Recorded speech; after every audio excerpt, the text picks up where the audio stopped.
పూర్వం ఏమవుతుంది, స్వయంవరం పెట్టేవారు, ఊళ్ళో పంచాయతీ పెట్టేవారు, ఓ నలుగురు నుంచో పెట్టి ఎవరు కరెక్టో చెప్పమనేవారు. అది పల్లెటూరులో ఎప్పుడు వస్తున్న ఆనవాయితీ. కాకపోతే సిటీలో ఏంటంటే ఒక పర్సన్ ఉంటే ఆ పర్సన్ని కలవడానికి చాలా చాలా సెక్యూరిటీ రీజన్స్ ఉంటాయి, చాలా చాలా ఏమంటారు రూల్స్ అండ్ రెగ్యులేషన్స్ ఉంటాయి. ఇది అందరికీ తెలియక్కర్లే. ఫస్ట్ పాయింట్ ఇక్కడ, ఇప్పుడు నువ్వు 18 ఇయర్స్లో నువ్వు ఓటు వేసేటప్పుడు నీ మైండ్ సెట్ ఒకలా ఉంటుంది, ఎందుకంటే బిలో 25 మనం ఒకలా ఉంటాం.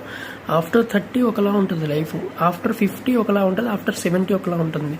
So various stages of life అనమాట. ఇప్పుడు ఫర్ ఎగ్జాంపుల్ ఒక డిసిషన్ తీసుకునేటప్పుడు, అందుకే సినిమా చూపించేటప్పుడైనా ఏమన్నా నిర్ణయం నీకు చెప్పేటప్పుడైనా 18+ అని వేస్తారు. ఎందుకు? నువ్వు మైండ్తో ఆలోచిస్తావని, ఒక విజన్ పెట్టుకుంటావు మైండ్లో అని. అందుకనే ఇండియా, కొరియా, ఆస్ట్రేలియా చాలా దేశాల్లో కాకుండా నియంత పాలన వదిలేసి డెమోక్రసీని వెల్కమ్ చెప్పింది నీకోసమే.